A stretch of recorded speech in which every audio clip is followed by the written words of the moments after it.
할렐루야. 모든 성도님들과 이 영상을 보시는 모든 분들께 하나님의 한량없는 축복으로 임하여 지시기를 주의 이름으로 축원합니다. 코로나19로 얼마나 심려가 많으십니까? 그러나 우리 하나님 함께 하시기 때문에 우리는 기쁨 속에서 천국의 삶을 살 수 있으리라 믿습니다. 또 영상으로 이렇게 예배 드리기 때문에 주기도문이나 사도신경, 찬송 이러한 부분들을 모두 지양하고 오직 말씀 증거하는 쪽으로 하겠습니다. 오늘 하나님께서 우리에게 주신 말씀은 창세기 1장 1절 말씀, 태초에 하나님이 천지를 창조하시니라. 아멘. 네, 기도드리겠습니다. 할렐루야. 참 좋으신 하나님 아버지 고맙고 감사합니다. 추석 명절도 잘 쉬게 하여 주시고 악한 영에 넘어지지 않게 돌보아 주신 주님 고맙고 감사합니다. 오늘 이 시간도 생명이신 주님께서 저희와 동행해 주실 것을 믿으며 감사드립니다. 우리 성도님들 한 분 한 분 모두 주 안에서 형통한 삶이 되도록 주여 축복하옵소서. 코로나19의 확산으로 각 가정에서 하나님께 예배드리는 우리들의 예배를 주여 받아 주옵소서. 오늘 이 영상을 보는 모든 분들에게 이 말씀이 깨달아지게 하셔서 그리스도와 한 몸 한 떡 한 영이 되어 말씀의 실체로 사라지게 하옵소서. 예수 그리스도 이름으로 기도드리옵나이다. 아멘.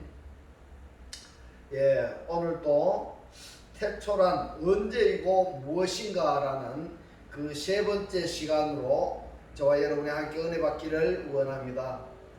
창세기 1장 1절 태초에 하나님이 천지를 창조하시니라. 여기에서 태초라고 번역한 베레스트가 그리스도라는 것을 지난주에 우리가 살펴보았습니다. 지난주에 이어서 오늘 또 성경의 말씀을 통해서 베레스트가 그리스도라는 것을 확인해 보도록 하겠습니다. 태초라고 번역이 된 베레스트의 빼는 아내라는 뜻을 가지고 있습니다. 그리고 베레스트의 레스트의 어근은 로시인데 이 로시의 단어의 뜻이 무엇인가 하면 우두머리이고 가장 중요한 그리고 통치자 이러한 뜻을 가지고 있습니다. 70인역에서는 엔아르케라고 번역이 되어 있는데 이 엔아르케를 요한복음 1장 1절의 엔아르케와 똑같습니다. 창세기 1장 1절에서 이 베레시트가 레스트나 로시 또는 70인역으로 연결해서 엔아르케 아르케에 대해서 살펴본 결과 단답형으로 그리스도라고 우리가 지칭할 수가 있겠습니다. 자, 그렇다면 태초가 그리스도라고 말씀하시는 성경의 말씀을 통해서 우리가 확인해 보도록 하겠습니다. 고린도전서 15장 23절에 보면은 먼저는 첫 열매인 그리스도요 다음에 그리스도의 강림하실 때라고 말씀하셨는데 이 강림하실 때가 바로 그리스도의 연합체가 되는 것입니다. 그리스도와 그리스도의 강림하실 때 그리스도의 연합체일 때에 그에게 붙은 자요 이런 뜻입니다. 그 다음에 로마서 1장 4절 말씀에서는 성결의 영으로는 죽은 자들로부터 부활하여 능력으로 우리 주 예수 그리스도인이라고 말씀을 하셨습니다. 죽은 자들로부터 첫 열매가 누구냐고 하면은 바로 그리스도라는 이야기입니다. 베레스드가 그리스도이고 그리스도가 첫 열매라는 것을 우리는 말씀을 통해서 살펴보았습니다. 그렇다면은 이 그리스도를 영접한 자들은 어떤 존재일까? 어떤 존재가 될까? 역시 베레스드가 명사이기 때문에 그 그리스도를 영접한 자들도 바로 명사가 되는 것입니다. 그렇다면은 베레스트가 그리스도라고 한다면은 엔아르케가 그리스도 아내라고 한다면은 이 그리스도를 영접한 자들의 존재 또는 상태가 어떠한가를 우리가 말씀을 통해서 계속 살펴보도록 하겠습니다.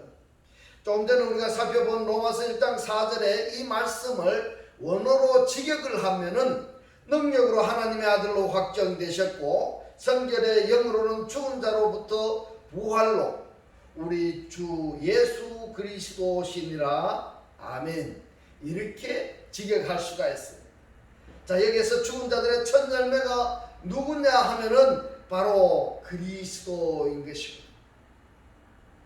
또 한 군데 찾아보겠습니다. 로마서 8장 22절에서 23절의 말씀을 보면은 피조물이 다 이제까지 함께 탄식하며 함께 고통한 것을 우리가 아나니 이뿐 아니라 또한 우리 곧 성령의 처음 익은 열매라고 했는데, 성령의 처음 익은 열매가 누군가 하면은 그리스도가 죽은 자들의 첫 열매라고 했으니까 바로 그리스도인 것입니다.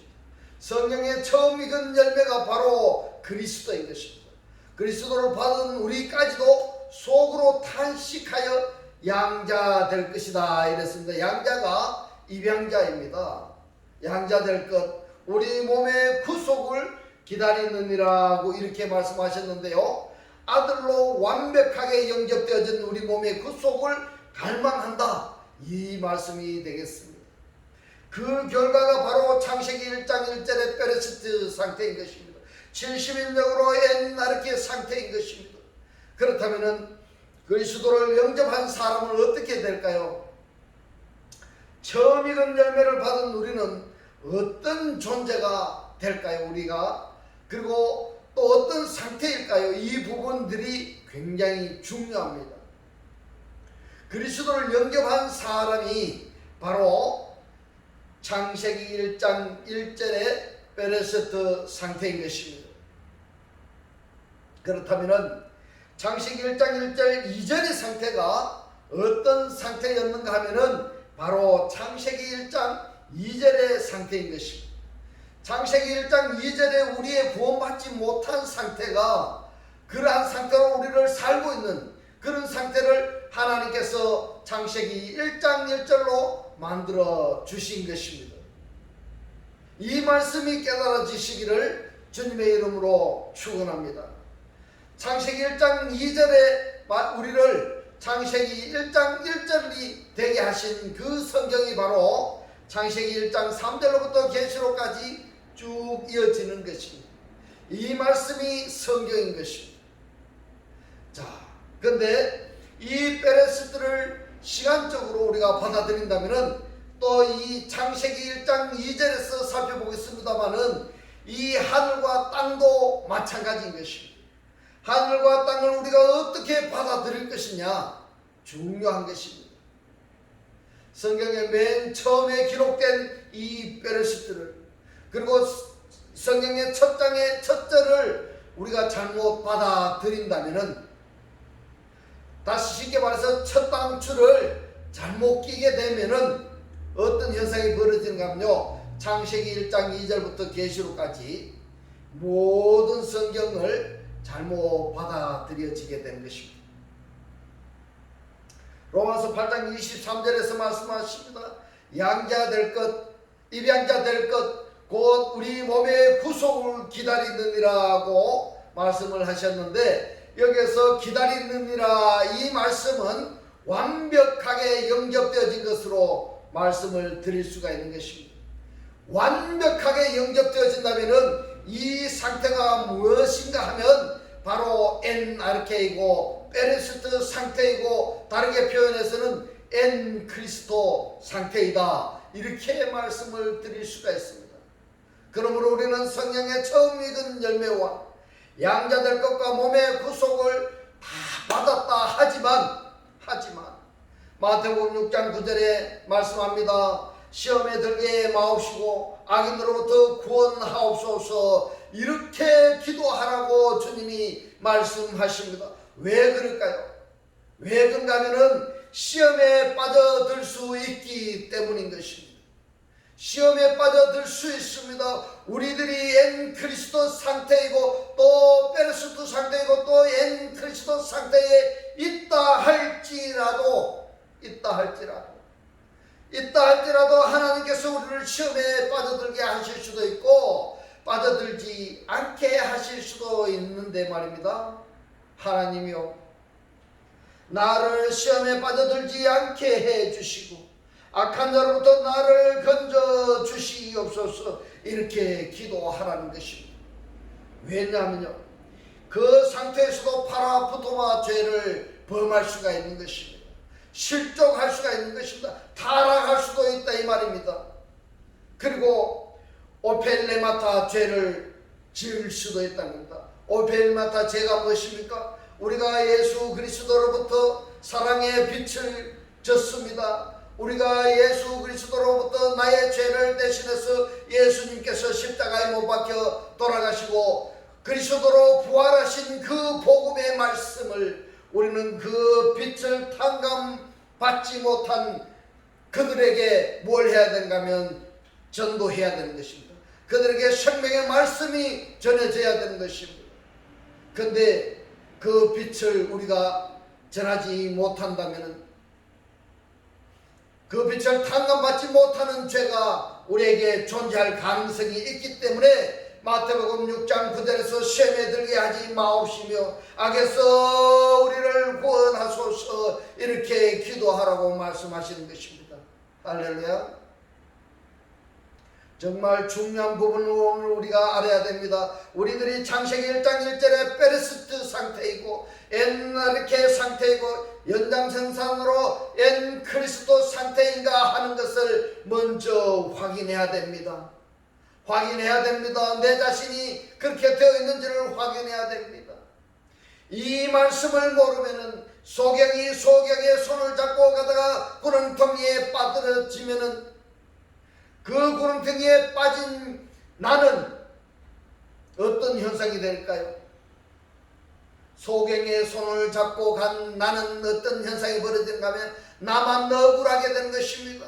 나만 억울하게 되는 것입니다. 하나님께서 나중에 너 모른다고 하면은 나만 억울하게 되는 것입니다.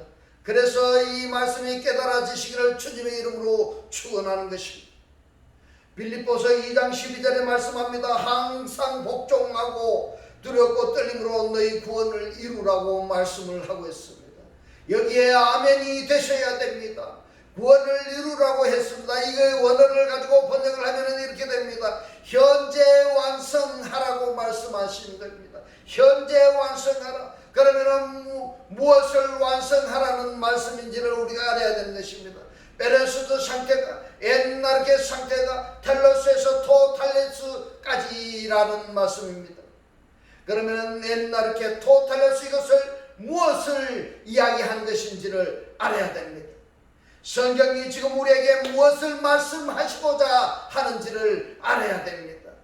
이러한 엄청난 비밀의 말씀이 바로 창세기 1장 1절에 페르시트에 있는데, 이것을 말입니다. 이것을 시간의 부사적 개념으로 시작으로만 끝나버린다면 성경이 어떻게 되겠습니까? 어떻게 되겠습니까? 페르시트가 그리스도 아니라고, 70인력으로서 엔나르케가 그리스도 아니라고, 아니라는 전제 조건에서 그 그리스도를 영접하는 자는 또 우리가 어떤 존재이고 어떤 상태인가 하는 것을 우리는 계속적으로 살펴볼 것입니다. 히브리서 1장 6절에 말씀합니다. 또 마다들을 첫 열매, 마다들을 우리는 첫 열매라고 번역이 되고 있습니다. 마다들을 이끌어 세상에 이렇게 말씀을 하셨는데요, 이 말씀을 그냥 본 것과 원어 성경을 봐야 하는 이유가 바로 여기에 있습니다. 우리가 생각할 때에 세상을 어떻게 생각하십니까? 우리 혈육이 살고 있는 이 세상, 그 지구 땅덩어리, 우리가 발을 밟고 있는, 살고 있는 이 상태를 세상이라고 대부분의 사람들이 이해하고 있지 않느냐는 것입니다. 그러나 히브리서 1장 6절에서 말씀하시는 세상이 무엇인가 하면은 원어 말씀을 보면은 오이쿠메넨입니다. 오이쿠메넨이 무엇인가 하면은 오이코스 집입니다. 메노는 거하는 것입니다. 이 말씀이 합성되어서 있는 것이 바로 오이코메넨입니다. 오이코메넨. 오이코메넨이 무슨 뜻인가 하면은 집에 거한 자인 것입니다. 이끌어서 집에 거하게 하시려고 맏아들을 이끌어 세상에 다시 들어오게 하실 때에 하나님의 모든 천사가 저에게 경배할지라고 말씀하고 있습니다. 맏아들을 사전을 찾아보니까 프로토토코스라고 말씀하고 있습니다. 누군가 하면 바로 그리스도입니다. 이 그리스도가 베레시트인 것입니다. 베레시트가 결국에 어떤 상태인가 하면은요, 에이스된 오이쿠멘의 상태인 것입니다. 에이스된 오이쿠멘의 상태가 무엇입니까? 완성된 집입니다. 집에 거하고 있는 자가 되는 것입니다. 베레시트를 뭐라고 말씀하고 있습니까? 히브리서 1장 6절 말씀에서 연결해 시켜보면은 완성된 집에 거하는 상태를 베레시트라고 표현할 수 있다는 것을 우리는 살펴보았습니다. 이 말씀이 요한복음 14장 3절로 연결시켜보면은 세상에 다시 들어오게 하실 때에 이 세상이 무엇인가 하면 나인 것입니다. 나에게 들어오게 하실 때에 이 세상이 바로 무엇인가 합니까? 오이쿠메네라고 말씀드렸습니다. 오이쿠메네 무엇입니까? 집에 거하게 하시려고 다시 오셨다는 말씀인 것입니다. 주님께서 나에게 오셨을 때는 말입니다, 오이쿠메네 집에 거하게 하시려고 오셨다 이 말입니다.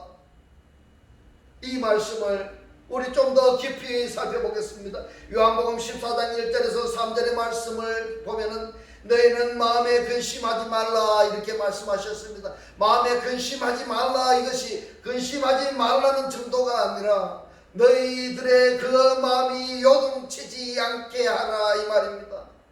정말 중요합니다. 요동치지 않게 하라 이 말입니다. 쉽게 말해서 조석으로 변하지 말라는 이런 말씀인 것입니다. 조석으로 변하지 말라. 왜 그럴까요? 마음이 조석으로 변해버리면은 창세기 1장 1절과 2절과 3절의 말씀이 이루어질 수 없기 때문에 맨 먼저 너희는 마음이 요동치지 않게 하라고 말씀하시는 것입니다. 하나님을 믿으니 또 나를 믿으라. 내 아버지 집에 거할 곳이 많도다. 그렇지 않으면 너희에게 일렀으리라. 내가 너희를 위하여 이렇게 번역했습니다마는 똑같은 휘민인데 앞에서는 너희에게라고 번역이 되어 있고 뒷부분에는 너희를 위하여라고 이렇게 번역이 되어 있습니다. 너희를 위하여가 아닙니다. 너희를 위하여라고 이렇게 번역을 하게 된 것 같으면 바로 문제가 생긴 것입니다. 이 말씀을 우리 많은 성도분들이 혼돈하고 있습니다. 너희를 위하여가 아니라 너희에게인 것입니다. 내가 너희에게 처소를 예비하여 가노니. 자, 여기에서 너희를 위하여라고 하면 주님이 저 하늘나라로 가신다고 생각하십니다. 그것이 아닙니다. 너희에게입니다. 나에게입니다. 나에게 처소를 예비하러 간다고 말씀하고 있습니다. 언제 가시는가 하면 바로 지금인 것입니다. 처소라고 한다는 것은 바로 하나님이 거하신 곳을 예비하러 가신다는 것입니다. 어제 나에게 말입니다. 나에게 주님께서 지금 오셔서 하나님께서 거하실 그 처소를 예비하러 오신다는 것입니다. 3절에 가서 너희를 위하여라고 이렇게 되어 있습니다.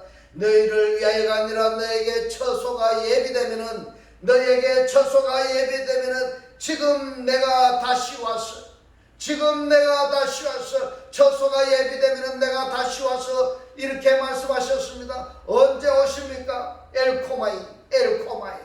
처소를 예비하러 언제 오신다고 하십니까? 지금입니다.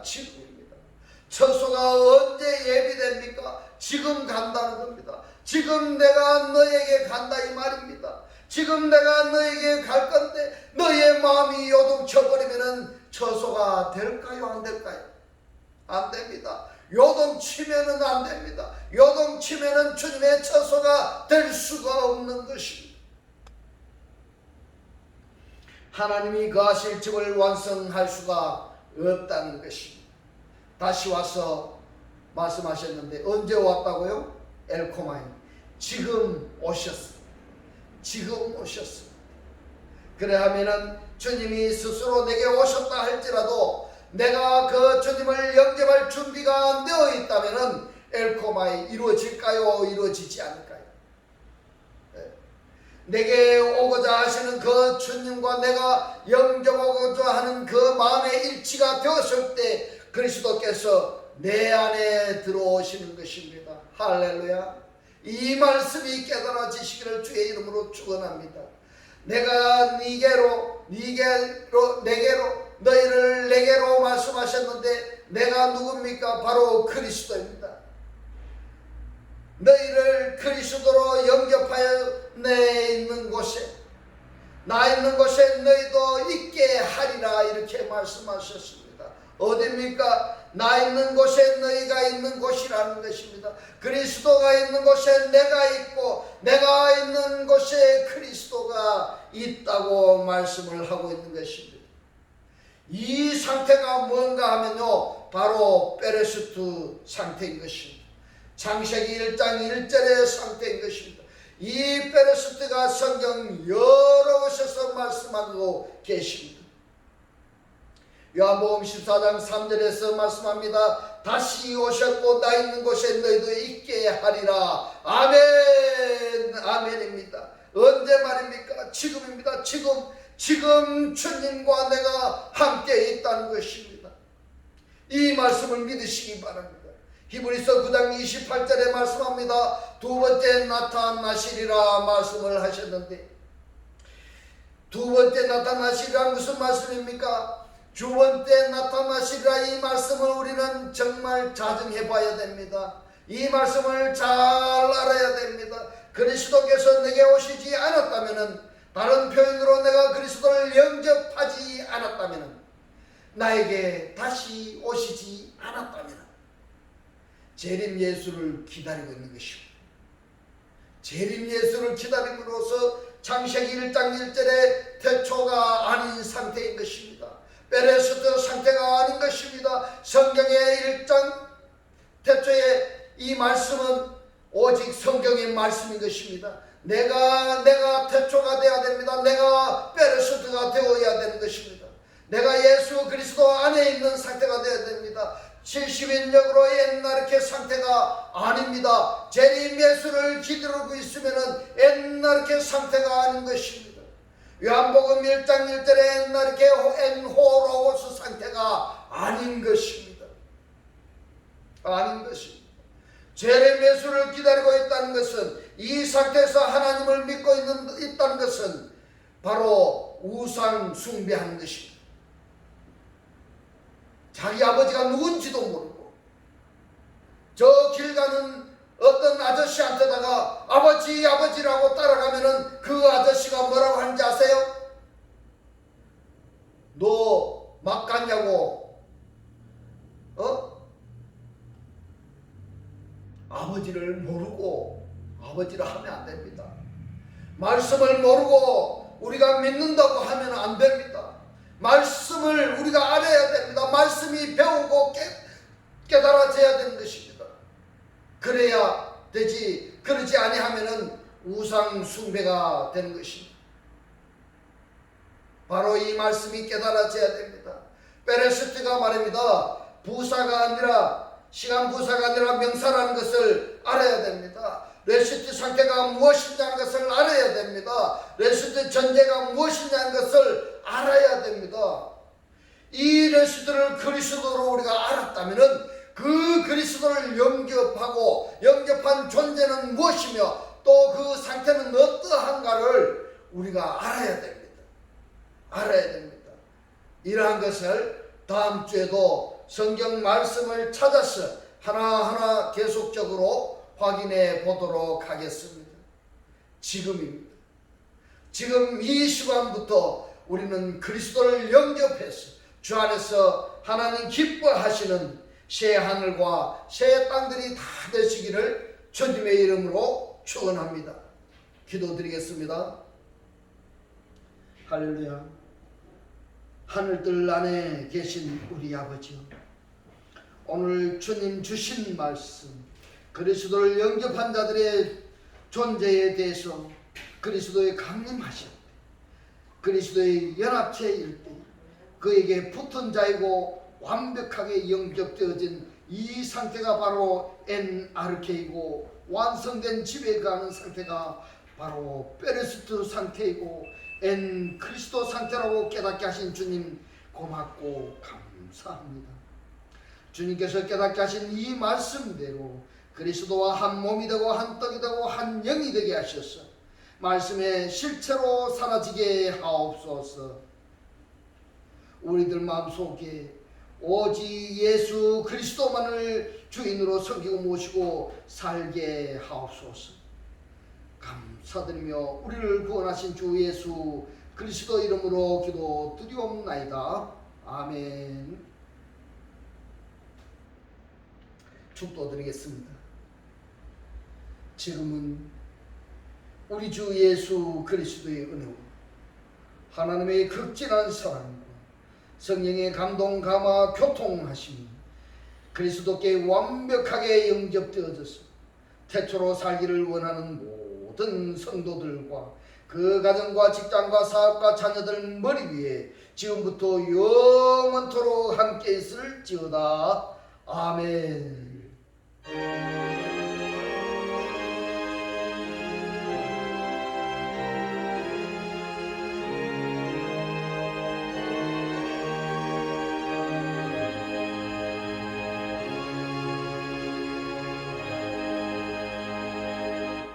할렐루야. 하나님께 모든 영광 올려드립니다.